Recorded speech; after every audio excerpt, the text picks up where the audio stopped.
കഥ തുടങ്ങുന്നത് മധു കുടിച്ച് ചാത്തന്മാർ തുള്ളിയ കുടിമന്നത്തിൽ നിന്നാണ്. പൊന്നുണ്ണിമായെ, എനിക്ക് പുഞ്ചനല്ലൂർ അച്ചമ്പട്ടേരി ഒന്ന് കാണണം. അതിനാൽ ഞാൻ സഹോദരന്മാരായ ചാത്തന്മാരുടെ കൂടെ പുഞ്ചനല്ലൂർ ഇല്ലത്തിലേക്ക് പോവുകയാണ്. എന്റെ മൂത്ത ചേട്ടാ, ഞാൻ കൂളിവാക മാതാവിനെ കൂളിവനത്തിൽ കൊണ്ടുവിട്ടതിന് ശേഷം കൈലാസത്തിൽ പോയി നല്ലച്ഛനെയും പാർവതി മാതാവിനെയും കണ്ടിട്ട് അവിടേക്ക് എത്തിയേക്കാം. മാതാവേ, ഞങ്ങൾ പോയി വരാം, വിട നൽകിയാലും.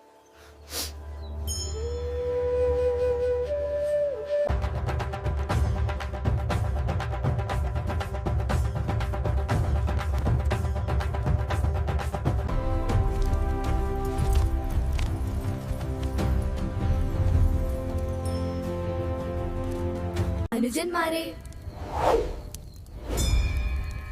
അപ്പോൾ ഇതാണല്ലേ പുഞ്ചനല്ലൂർ അച്ഛൻ പട്ടേരിയുടെ വാസസ്ഥലം. ചാത്തന്മാരെ, എല്ലാവരും തിരിച്ചെത്തിയോ? ഇതാരാ നിങ്ങളുടെ ഒരു പുതിയ വ്യക്തി? പട്ടേരി തമ്പുരാനെ. ഞാൻ കരിങ്കുട്ടി ചാത്തൻ, ഇവരുടെ മൂത്ത ജ്യേഷ്ഠൻ. എന്റെ ഓമന കരിങ്കുട്ടി മകനെ, നിങ്ങൾ ഇന്ന് വന്നത് എന്തായാലും നന്നായി. പട്ടേരി തമ്പുരാൻ, ഞങ്ങൾ ഇന്ന് വന്നത് നന്നായി എന്ന് താങ്കൾ പറഞ്ഞത് എന്തുകൊണ്ടാണ്? എനിക്ക് വടക്ക് മാമാങ്കപ്പൂരത്തുനിന്ന് പോകണം. ഇവിടെ ഇട്ടിനാരായണി ഒറ്റക്കല്ലേ ഉള്ളൂ. അതുകൊണ്ട് നിങ്ങൾ ഇവിടെ കാവൽ നിൽക്കണം. അതിനെന്താ പട്ടേരി തമ്പുരാനെ, അങ്ങ് പോയി മാമാങ്കം കണ്ട് മടങ്ങി വരൂ. ഞങ്ങൾ ഇവിടെ കാവൽ നിന്നോളാം. ഇത്തിനാരായണി, ഞാൻ മാമാങ്കപൂരം കാണുവാൻ പോവുകയാണ്. ചാത്തന്മാർ നിനക്കായി കാവലിനുണ്ട്. നീ പേടിക്കണ്ട. അച്ഛൻ പട്ടേരി മാമാങ്കം കണ്ട് വേഗം ഇല്ലത്തിലേക്ക് തിരിച്ചു വരണേ. എനിക്കിന്ന് ഇട്ടിനാരായണി ഒന്ന് കാണാൻ പോണം.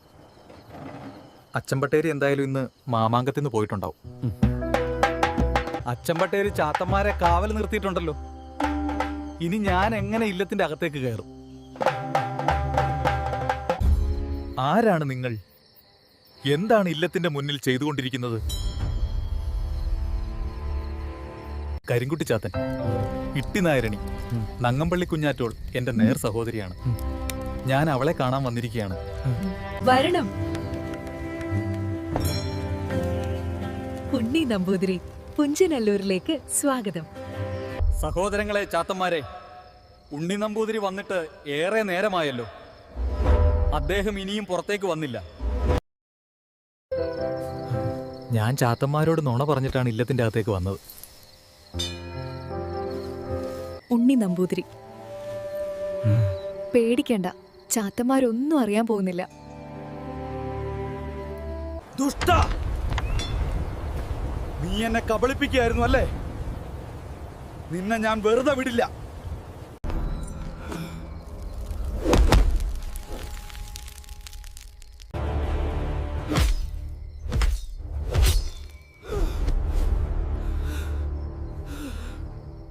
നീ ഇപ്പോൾ തന്നെ ഇവിടെ നിന്ന് പോകൂ. അതാണ് നിനക്ക് നല്ലത്. ഇട്ടി നാരായണി, നീ എന്നോട് ചെയ്തതിനു പട്ടേരി തമ്പുരാനൊന്ന് വന്നോട്ടെ. അല്ലയോ എന്റെ അമ്മേ, മറ്റത്തൂർ ശ്രീഭദ്രകാളി, എന്റെ അവസ്ഥ കണ്ടില്ലേ? പുഞ്ചനല്ലൂർ ഇല്ലത്തിൽ വെച്ച് കരിങ്കുട്ടി ചാത്തൻ എന്നെ തല്ലുകയും പരിക്കേൽപ്പിക്കുകയും ചെയ്തു. ദേവി, ഇതിന് പകരം ചോദിച്ചില്ലെങ്കിൽ നാളെ മുതൽ ഞാൻ ദേവിയുടെ തിരുനട തുറക്കില്ല, ദീപങ്ങൾ തെളിയിക്കില്ല. എനിക്ക് വേണ്ടി പകരം ചോദിക്കണം അമ്മേ.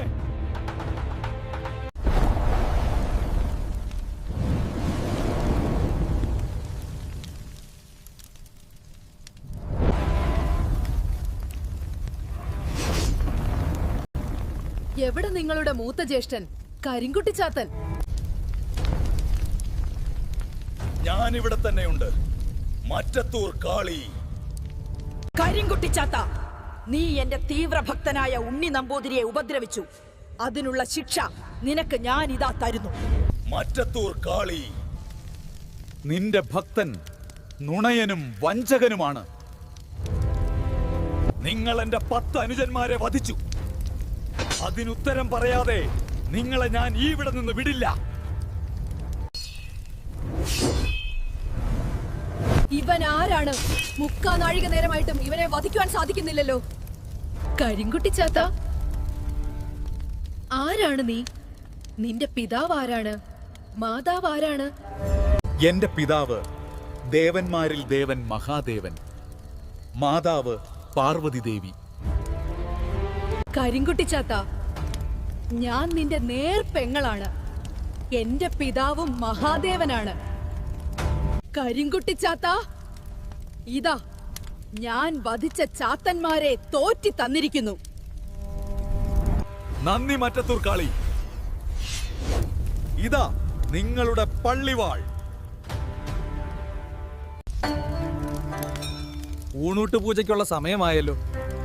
ഇട്ടി നാരായണിയെ പുറത്ത് കാണാനുമില്ല. അച്ചമ്പട്ടേരി വരുവാൻ സമയമായല്ലോ. ഈ കരിങ്കുട്ടിച്ചാത്തൻ എല്ലാ കാര്യങ്ങളും അച്ചമ്പട്ടേരി അടുത്ത് പറയുവോ? വടക്ക് മാമാങ്കത്തിന് പോയ അച്ഛൻ പട്ടേരി വരുന്നുണ്ട്. ഇവിടെ നടന്നതെല്ലാം ഞാൻ അദ്ദേഹത്തോട് പറയാം. അതുവരെ നിങ്ങൾ എല്ലാവരും ഇവിടെ തന്നെ നിൽക്കണം.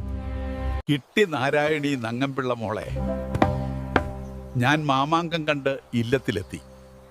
നീ എവിടെയാ? ഇട്ടി നാരായണി നങ്ങമ്പിള്ള മോളെ, എന്തിനാ നീ ഇങ്ങനെ കരയുന്നത്? അച്ഛൻ, പട്ടേരി ഇപ്പൊ വന്നില്ലായിരുന്നെങ്കിൽ അങ്ങ് കാവൽ നിർത്തിയ ഈ ചാത്തന്മാരെല്ലാം എന്നെ തൊട്ട് തീണ്ടി നമ്മുടെ കൊലം മുടിപ്പിച്ചിട്ടുണ്ടാവും. കരിങ്കുട്ടി ചാത്ത, നീ എവിടെയായാലും ഇപ്പോൾ തന്നെ എന്റെ മുന്നിൽ വരണം.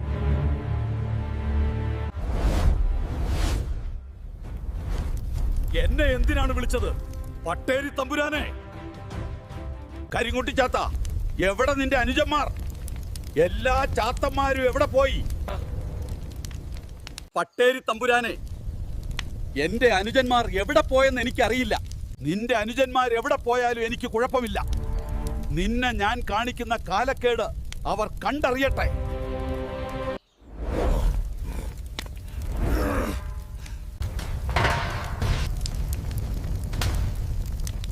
മുക്കാനാഴിക നേരം കഴിഞ്ഞില്ലേ? ഇപ്പൊ കരിങ്കുട്ടിച്ചാത്തൻ കരിഞ്ഞു പോയിട്ടുണ്ടാവും. ചെമ്പ് പാത്രം ഒന്ന് തുറന്നു നോക്കാം.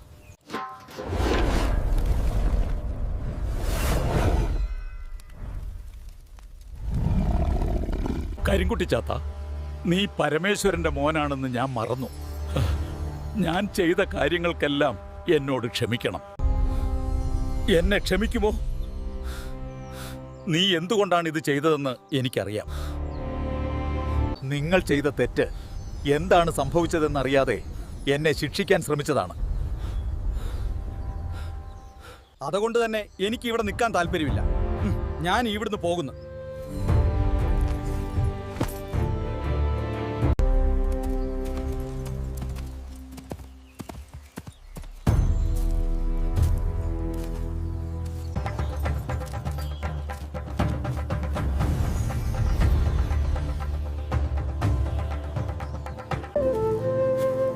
ചെറുപ്പക്കാരാ, ആരാണ് നീ? എന്തിനു വേണ്ടിയാണ് ഈ ഒറ്റയ്ക്ക് ഇരിക്കുന്നത്? എൻ്റെ പേര് പറതലക്കുട്ടി. ഞാൻ പുഞ്ചനല്ലൂരിൽ നിന്ന് വരുന്നു. കുറച്ചു നേരം ഇവിടെ വിശ്രമിക്കുവാനിരുന്നതാണ്. നിനക്ക് അച്ഛനുണ്ടോ? അമ്മയുണ്ടോ? അതോ ഉറ്റവരായ ആരെങ്കിലും ഉണ്ടോ? എനിക്ക് അച്ഛനുമില്ല, അമ്മയുമില്ല, ഉറ്റവരായി ആരുമില്ല. എൻ്റെ പേര് തണ്ടായ. ഞാൻ കീഴപ്പള്ളിയിലേക്ക് പോവുകയാണ്. നീ എൻ്റെ കൂടെ പോരുന്നോ?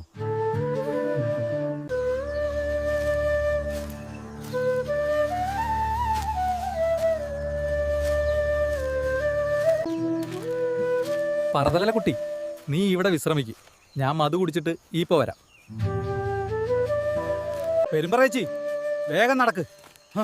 ഇരുട്ടുന്നതിന് മുമ്പേ നമ്മൾ പന്തല്ലൂരിലെത്തണം. ചെക്ക് പറയാ. അതാ നോക്ക്, അവിടെ ഒരു കുട്ടി ഇരിക്കുന്നു.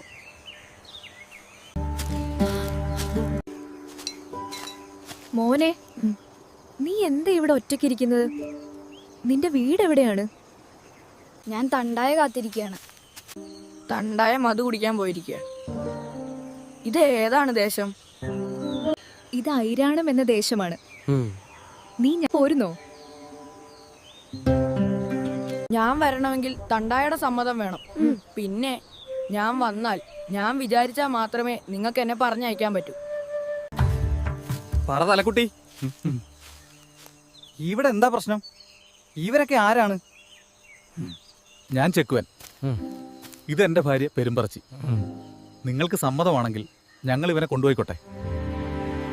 പറതലക്കുട്ടി ഞങ്ങളുടെ കൂടെ വന്നാൽ അവന് ആവശ്യമായ എല്ലാ കാര്യങ്ങളും ഞങ്ങൾ ചെയ്തു കൊടുത്തോളാം. പറ തലക്കുട്ടി, സമ്മതമാണെങ്കിൽ നിങ്ങൾക്ക് അവനെ വിളിച്ചു കൊണ്ടുപോവാം. തണ്ടായേ, ഞാൻ ഇവരോട് കൂടി പോകുന്നു. നിങ്ങൾക്ക് എന്താവശ്യം വന്നാലും എന്നെ ഒന്ന് വിളിച്ചാൽ മതി, ഞാൻ വന്നിരിക്കും.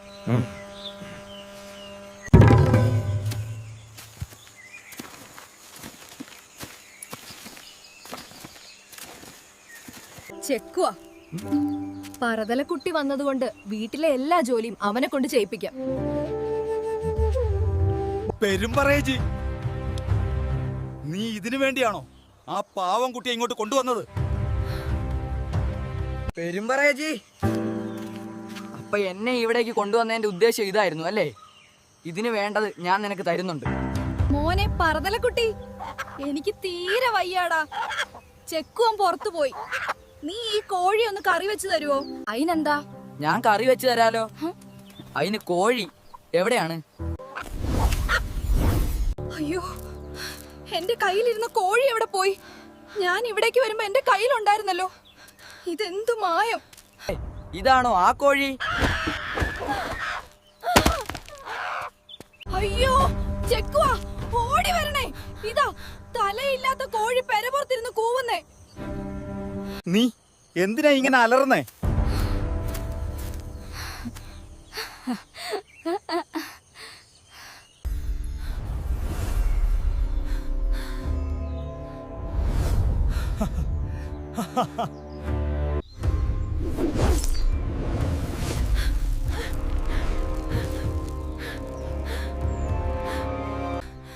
ഞാൻ കരിങ്കുട്ടി ചാത്തൻ. ഇത് ഇവൾക്ക് ഞാൻ നൽകിയ ഒരു ചെറിയ ശിക്ഷ. കരിങ്കുട്ടി ചാത്തൻ സ്വാമി, ഇവളോട് ക്ഷമിക്കണമേ. ഇവൾക്ക് വേണ്ടി ഞാൻ അങ്ങയോട് ക്ഷമ ചോദിക്കുന്നു. ചെക്കുവാ, നീ പേടിക്കണ്ട. ആരെയും വഞ്ചിക്കരുത്. അതിനുള്ള ഒരു ചെറിയ ശിക്ഷയായിരുന്നു. ഇനി പറയൂ, നിനക്കെന്താണ് വേണ്ടത്? കരിങ്കുട്ടി ചാത്തൻ സ്വാമി, അങ്ങ് ഞങ്ങളുടെ തെറ്റുകളും കുറ്റങ്ങളും പുറത്ത് ഞങ്ങളുടെ രക്ഷകനായി ഇവിടെ കുടിയിരിക്കണം. ചെക്കുവാ, ഞാൻ വീണ്ടും പറയുന്നു, എന്നെ വിളിച്ചു വരുത്തിയാൽ, ഞാൻ വിചാരിച്ചാൽ മാത്രമേ എന്നെ പറഞ്ഞയക്കാൻ പറ്റൂ. പറഞ്ഞയക്കാനോ സ്വാമി? അങ്ങനെ പറയല്ലേ. കരിങ്കുട്ടി സ്വാമിക്ക് ഇഷ്ടമുള്ള കാലം വരെ ഇവിടെ ഇരിക്കാം. കരിങ്കുട്ടി ചാത്തൻ സ്വാമി, ആകെ ഒരു കുഴപ്പമേ ഉള്ളൂ. ഇവിടെ അങ്ങയെ കുടിയിരുത്തുവാൻ മണിയില്ലമില്ല. എന്നെ കുടിയിരുത്തുവാൻ മണിയില്ലം ആവശ്യമില്ല. നിന്റെ ആത്മാർത്ഥമായ ഭക്തി തന്നെ ധാരാളം. എന്നെ ആശ്രയിക്കുന്നവരെ ഞാൻ കൈവെടിയുകയില്ല. ഞാൻ നിങ്ങളുടെ വീടിന്റെ ത്രികോണകോണിൽ വസിക്കും. കരിങ്കുട്ടി സ്വാമി, ഞാൻ അങ്ങയ്ക്ക് വേണ്ടി ശ്രീപീഠവും ഊണുട്ട് പൂജയും ഒരുക്കിയിട്ടുണ്ട്.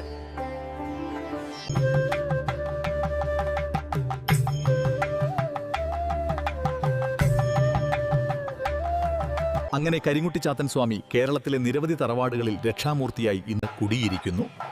വർഷം തോറും കരിങ്കുട്ടി സ്വാമിക്കായി കളമെഴുത്തും പാട്ടും കലശങ്ങളും നടത്തിവരുന്നു. ആത്മീയം ചാനലിന്റെ ഈ കഥ ഇവിടെ അവസാനിക്കുന്നു. നന്ദി.